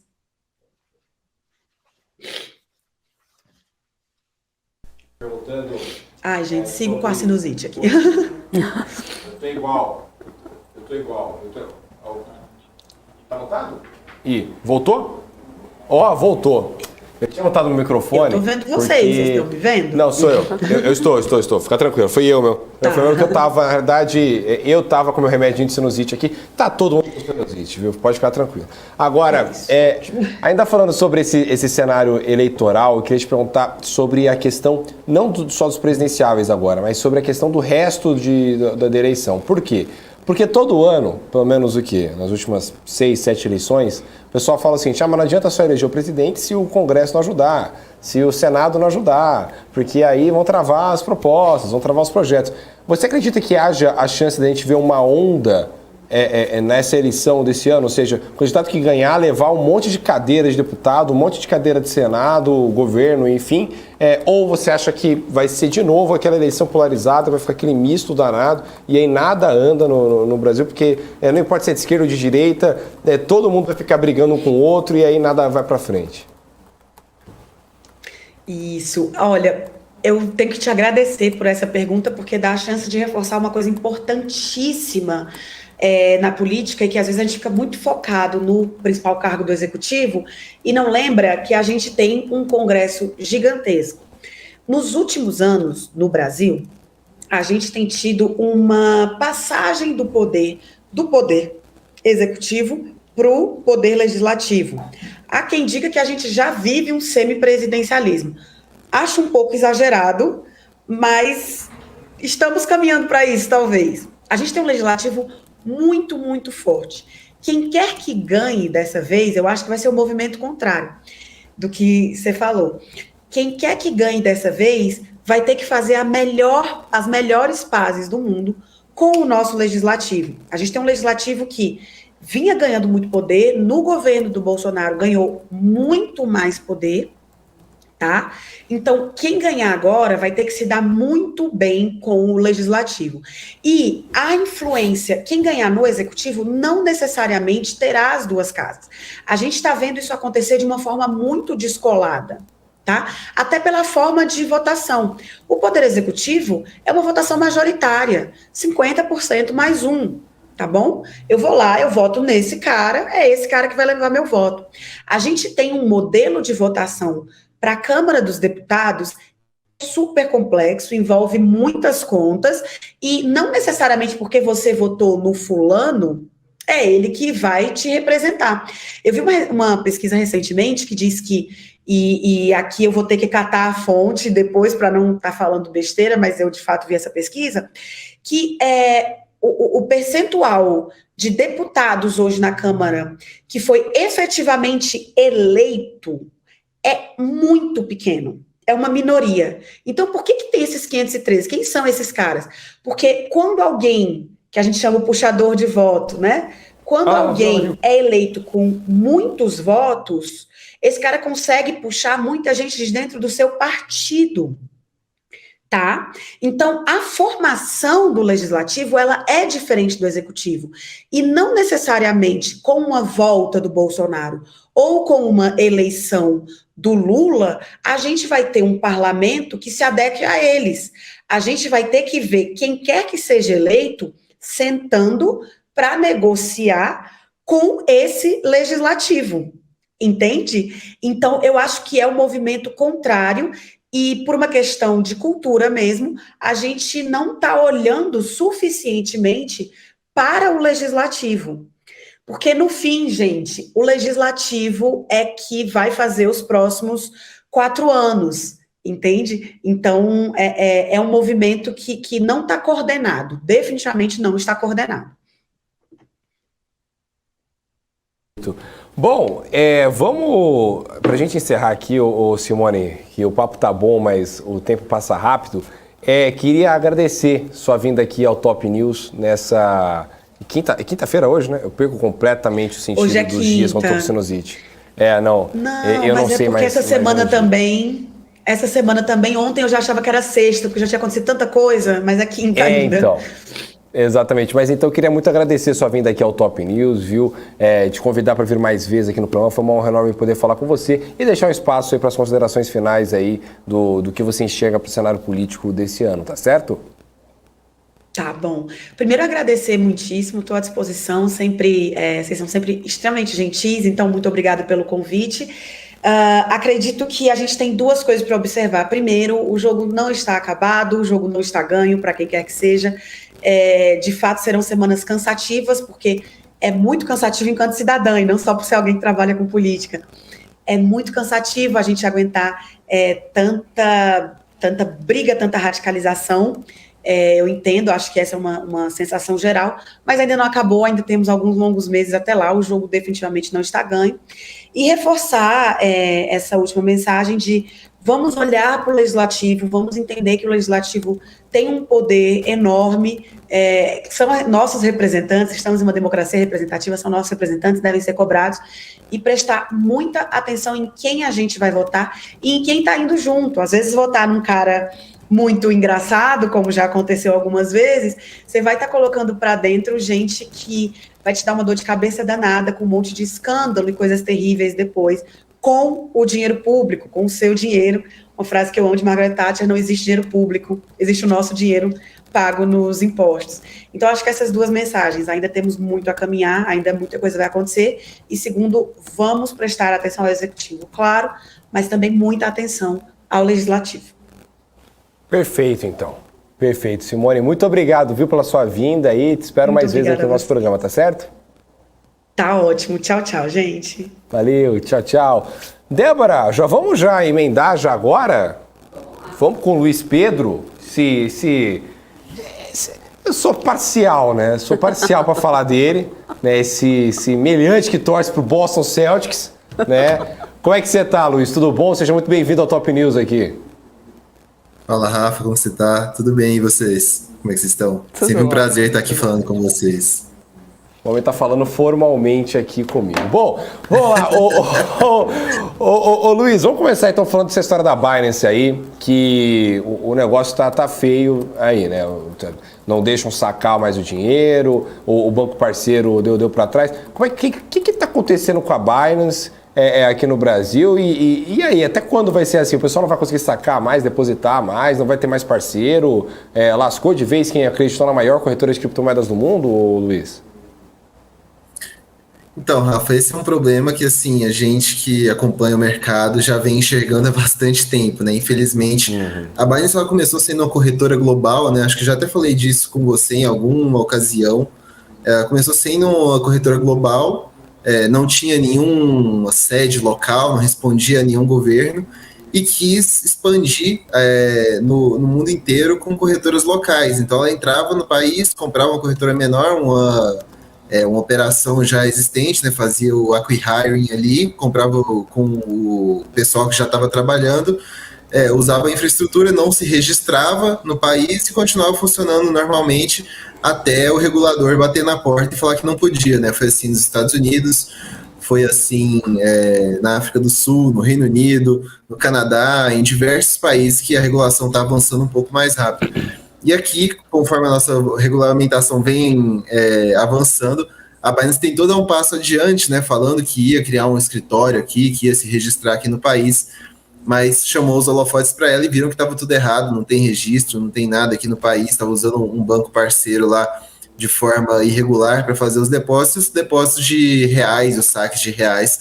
estão travados, né, assim, é lastimável ver uma profecia tão antiga se cumprindo e ver que demorou tanto tempo e nada foi feito a respeito e realmente se concretizou o que era esperado, né? De em algum momento a Binance dar problema para os brasileiros menos avisados, né? Então, cara, assim, é difícil prever, é impossível prever até quando que vai isso, quando que a Binance vai fazer essa movimentação de se regulamentar de forma correta aqui no Brasil, se vai ter espaço para isso, né? Porque depois das sanções em outros países, ela tentou fazer essa transição para quero ser regulamentada, quero ser amiga dos reguladores, e não deu certo, né? Os reguladores não quiseram abrir espaço. Grande parte desses países já tem boas corretoras locais, então vamos ver como que vai ser aqui no Brasil, né? No Brasil não é diferente, a gente tem boas corretoras aqui que são totalmente regulamentadas, que reportam para a Receita Federal, que fazem tudo nos conformes de acordo com o que se espera de um órgão que mexe com o dinheiro dos outros, né? Então vamos ver como vai ser isso da Binance aqui, mas se o pessoal que investe em cripto está assistindo aqui, vamos já correr para não cometer esse erro mais com a Binance nem com nenhuma outra corretora, né? Pesquisar muito sobre a corretora que você está investindo antes de colocar seu dinheiro ali, né? Sem saber do que pode acontecer. Ô Luiz, deixa eu perguntar uma outra coisa. A gente teve aquele papo aqui no Crypto News, a gente falava muito sobre o negócio da Tether. Acho que a Tether, a empresa que fazia a auditoria das reservas dela, é uma empresa lá das Ilhas Caimã, com 5 funcionários e tal. E saiu uma notícia agora de que a Tether está contratando uma empresa aí, e como sempre a Tether muito não transparente, né, não fala qual que é a empresa que ela contratou, mas que é uma top 12 empresas de auditoria no mundo.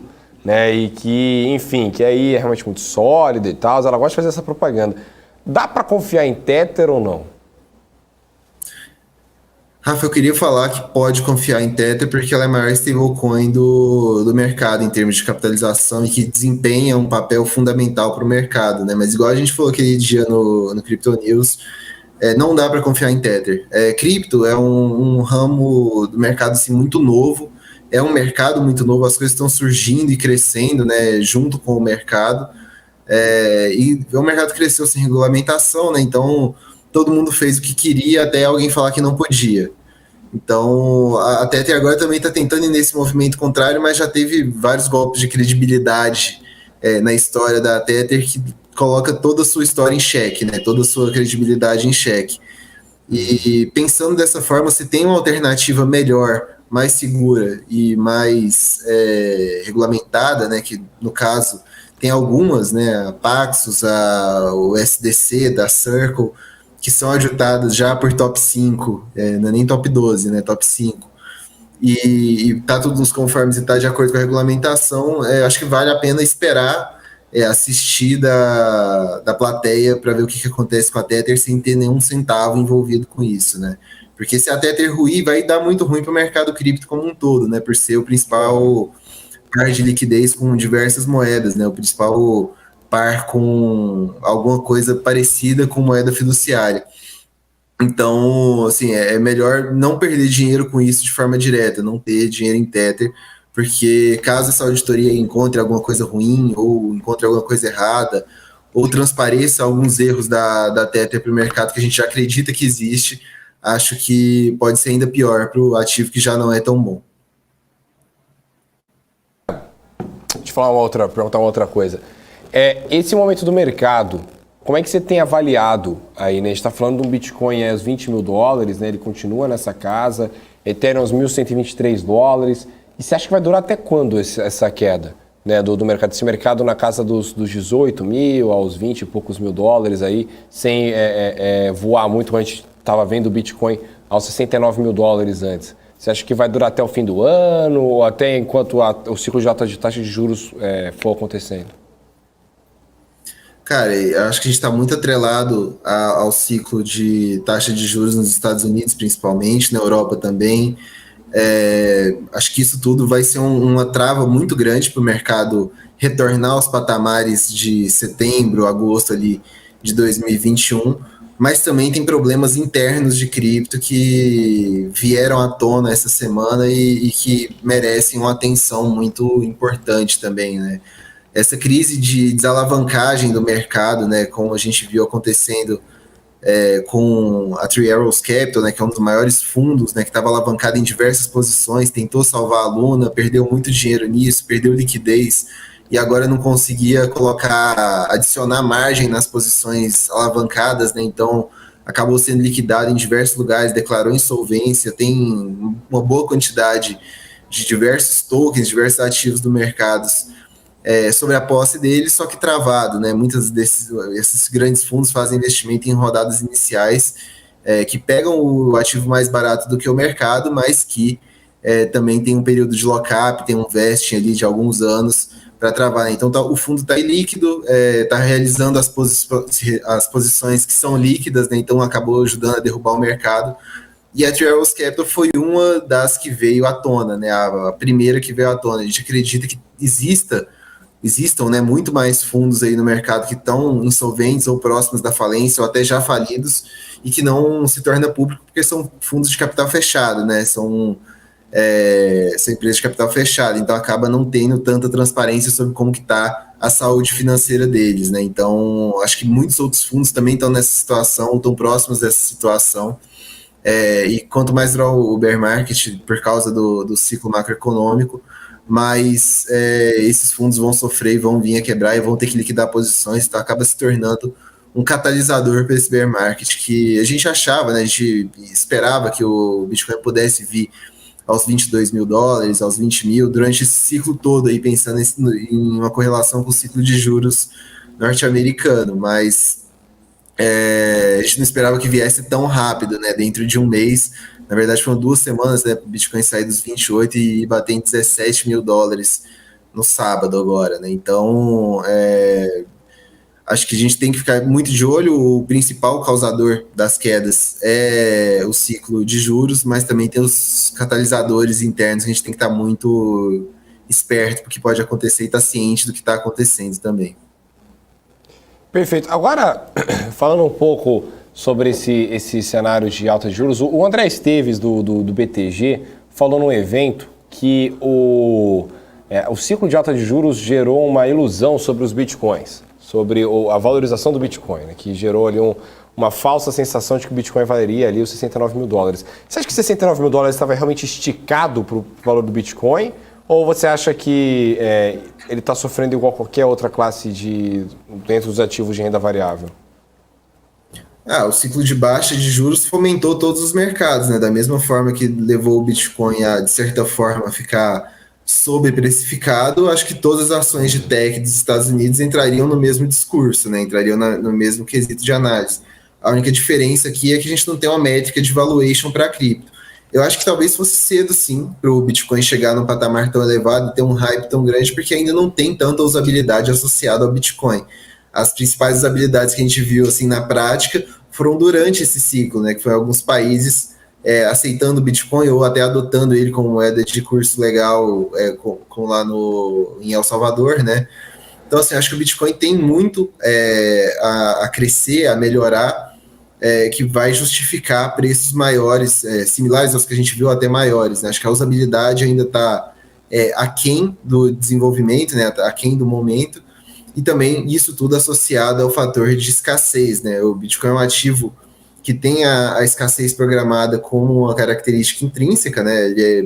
A emissão dele é cortada à metade a cada 4 anos, até que atinja o máximo de 21 milhões de bitcoins emitidos, né? Isso é coisa lá para o ano de 2136, que vai cessar a emissão de Bitcoin. Mas hoje, né, são emitidos 6,25 bitcoins a cada bloco, a cada 10 minutos, né? Então o Bitcoin tem aí uma inflação dele, né? A inflação de Bitcoin é algo próximo aí a 4% ao ano. E a cada 4 anos isso é cortado à metade, né? Então o último corte foi em 2020, em 2024 a gente vai passar para 3,125 bitcoins por bloco, né, a cada 10 minutos mais ou menos. E a cada 4 anos isso é cortado à metade, né? Então, em breve, assim, os cortes se tornam cada vez menos significativos nominalmente, mas cada vez se torna mais escasso o Bitcoin, né? A emissão se torna cada vez menor. Tem cada vez menos Bitcoin novo no mercado. Quem tem a tendência de manter, né, mesmo nessa queda a gente olha as métricas dos long-term holders, né, o pessoal que tem Bitcoin há mais de 7 meses, a gente vê que a principal fonte de venda desses ativos foram de endereços novos, né, assim, em termos de números de endereços vendendo, são de pessoas que têm Bitcoin há menos de 6 meses. Então, isso mostra que quem está com ativo há mais tempo, né, quem está com ativo há 7 meses, confia no longo prazo, entende o que esse ativo tem como potencial, seja como reserva de valor, seja ele tendo usabilidade associada para pagamentos, transferências internacionais e tudo mais. E acho que com a vinda da regulamentação, uma regulamentação positiva que traga mais segurança e mais clareza, transparência para o mercado e traz mais essa confiança mesmo do investidor em colocar o seu dinheiro nisso, né, e também ajude os reguladores mundo afora a criarem mais instrumentos que facilitem a entrada de investidores institucionais ou de investidores tradicionais no Bitcoin, né, e nos criptoativos como um todo. Acho que a longo prazo tende sim a ultrapassar a máxima anterior de 65, 64 mil dólares ali, com tranquilidade, isso pensando no longo prazo, né, assim, coisa de 2, 3 anos. Acho que no momento a gente está vivendo essa transição, né, do Bitcoin ser ou não ser mainstream, das criptos serem ou não serem mainstream, de a regulamentação vir ou não vir, como que ela vai vir. Acho que isso tudo é um momento que a gente está vivendo de transição e vendo esse mercado amadurecer, né, por isso que se você entende a tese, se você confia na tese, você entende o que o Bitcoin se propõe a ser, e tem essa paciência para o longo prazo, você fica muito mais tranquilo com essa volatilidade do curtíssimo, curto e médio prazo, sabe? Eu acho que assim, é muito mais você entender a tese, entender o ativo, o que ele se propõe, entender o potencial que ele pode ter nessas frentes que eu falei, e a partir disso decidir se você gosta ou não, se faz sentido para você ou não, e se fizer, tenha ciência de que isso é um investimento de longo prazo. Perfeito. Luiz, para a gente poder encerrar aqui o nosso papo aqui nessa quinta-feira, queria aí já agradecer sua vinda aqui ao Top News nessa quinta-feira. É sempre uma honra poder falar com você e perguntar aí suas opiniões, aí, né, suas considerações finais para esse mercado cripto, aí, o que você está visualizando aí para os próximos meses aí para a gente. Beleza, Rafa, pô, sempre um prazer falar com você, com todo mundo aqui da BMC. E bom, falando um pouquinho das não previsões, mas expectativas para os próximos meses, né, vamos dizer até o final de 2022, acho que a gente vai viver sim um bear market prolongado, né, um período aí de quedas, de recessão do mercado. O mercado tinha muita liquidez excedente, muita gente alavancada, e essa desalavancagem está vindo, e somado a isso tem o cenário de juros, né, que também é uma trava para ativos de renda variável. Então, assim, acho que esse ano é ano de você entender as teses, ver as que te agradam dos principais ativos. Acredito que, assim, deve focar, quem é mais leigo, quem não conhece tantos outros criptoativos, focar em Bitcoin e Ethereum, entender isso e começar a fazer os aportes periódicos, aproveitando essa baixa e sempre respeitando a gestão de risco, né? Acho que não vale ter mais do que 5% do seu portfólio total de investimentos em criptoativos. Então, mantenha-se ali abaixo dos 5%, faça aportes periódicos, aproveite esses preços baixos e daqui uns 2, 3 anos, quem está assistindo aqui vai agradecer por ter ouvido esse conselho. Ó, que promessa, hein? Que promessa. O cara é torcedor do Goiás, então também não acredita em tudo que ele fala. Brincadeira. Luiz, muito obrigado. Muito obrigado aí pela sua vinda aí ao Top News. Te espero mais vezes aqui, viu? Valeu, Rafa. Obrigadão. Um abraço, pessoal. Até mais. Tamo junto, meu querido. Abraço. Bom, gente, vamos continuar aqui o nosso programa aqui nessa quinta-feira. Aqui muita gente conosco aqui no nosso programa, aqui no nosso chat. A palavra fugiu, né, Débora? O Evo Trader falando, esse é jovem, hein? Pois é, eu que sou uma pessoa mais velha, fico incomodado com esses jovens. Muito jovens hoje em dia, né? Tudo folgado, né? Todo jovem é folgado de mercado financeiro. Não é, Débora? Rafa. Oi. Deixa eu atualizar o fechamento do mercado aqui para o pessoal. A gente já vai agora 5h20, né? Daqui a pouco sim, encerra esse after. Mas olha só, o Ibovespa numa queda de 1,45%, 98 mil pontos. Né? Ficou Ibov 98.080 pontos por enquanto. A SLC Agrícola liderando as perdas do Ibov. Mais de 6%, 6,5% de queda. Qualicorp 4,32% de queda. Ultrapar 4% de queda. Prio 3,76% de queda. Enquanto isso, no dólar futuro, né, alta de 0,70%, com a moeda americana cotada a 5,24.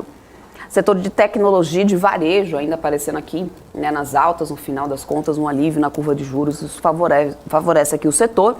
A alta de dólar também favorece algumas exportadoras, é o caso da BRF, né, frigorífico que depende um pouco mais aí das exportações, e isso, claro, né, favorece o setor.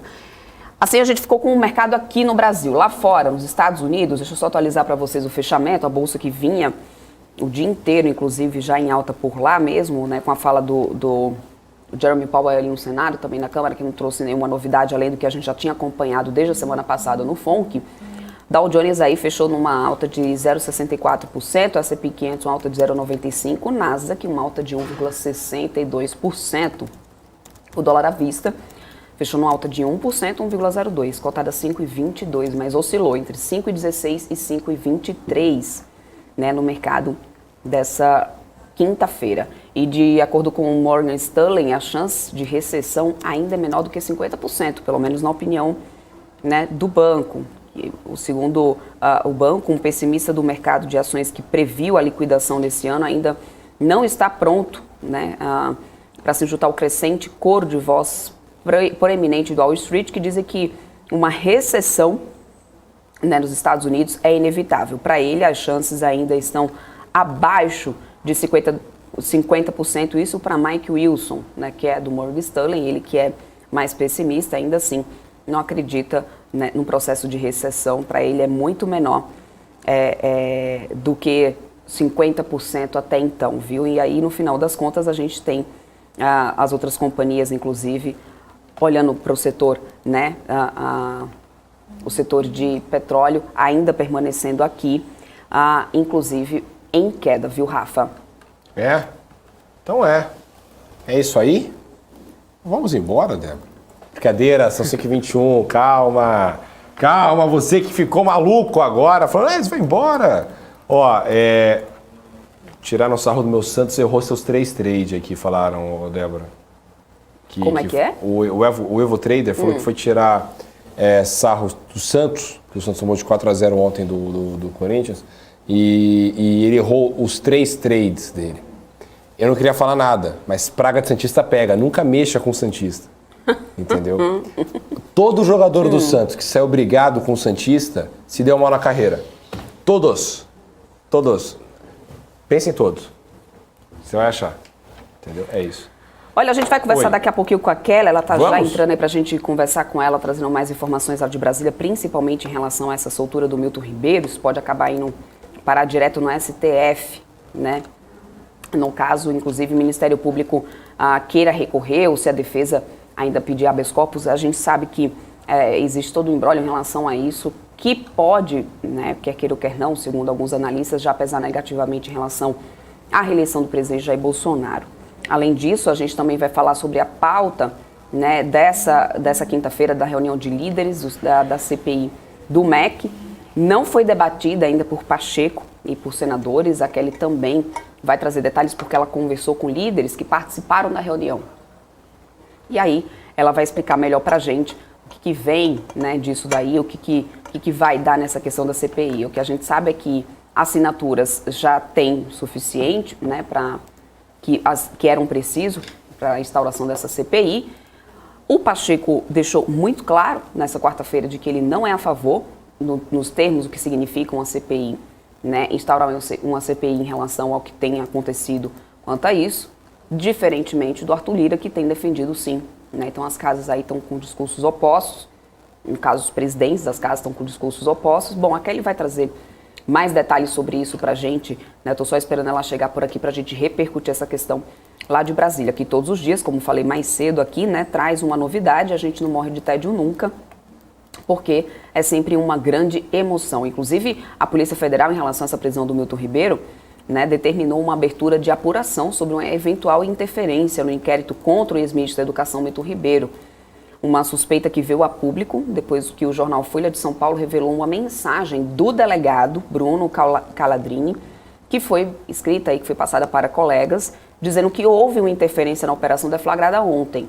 Ele citou o fato de, após a prisão, o ex-ministro não ter sido transferido de São Paulo para a carceragem da Polícia Federal no Distrito Federal, como foi determinado pela Justiça. Realmente, a gente acompanhou durante essa quarta-feira que a defesa do ex-ministro pedia para que ele, né, permanecesse aqui em São Paulo, né, para que fossem feitas todo o processo, mas que ele não fosse transferido ali para a Polícia Federal de Brasília.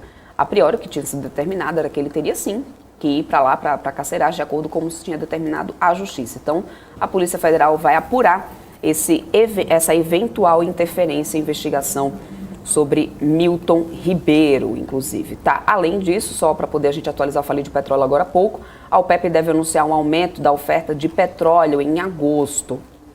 O Biden deve ir à Arábia Saudita, inclusive, em julho. Foram os países membros da OPEP e países produtores aliados, como a Rússia, né, eles devem anunciar em agosto o aumento do ritmo de produção de petróleo, chegando a 648 mil barris por dia, de acordo com fontes que foram ouvidas pela Reuters. A finalidade é tentar conter o aumento dos preços e da inflação, né, diante, inclusive, da pressão do Ocidente por conta da escassez de energia no mundo agravada pela guerra entre Rússia e Ucrânia, né? Bom, essa é a situação, inclusive, agora. Vamos lá, vamos encerrando então por aqui. A gente não vai conseguir falar com a Kelly Calha, ela está no momento lá precisando gravar com o ministro, nesse momento, e a gente não vai conseguir agora falar com a Kelly Calha. É isso, vamos então encerrando aqui a nossa programação. Vamos. Rafa, bora. Quero agradecer inclusive aí a audiência de todos vocês que estão nos assistindo, estão nos acompanhando nessa quinta-feira, né, por aqui. De sinusite, Lembrando que temos o nosso Instagram, o nosso canal do Telegram, inclusive, né, para poder vocês seguirem. Então, fiquem atentos, porque por lá a gente sempre tem passado notícias minuto a minuto para todos vocês. Então, segue lá, @bmc.news. No nosso Instagram já tem também, inclusive, né, o link direto para você ir lá nos nossos destaques, entrar no nosso canal do Telegram e se manter sempre muito bem informado. É isso, valeu! Obrigada, beijo, gente. vocês. Amanhã é sexta-feira, vamos lá. Tchau. Sexta-feira já é pré-sexta, né? Tchau, quero tomar café. Beijo pra vocês. Tchau, Rafa. Até amanhã.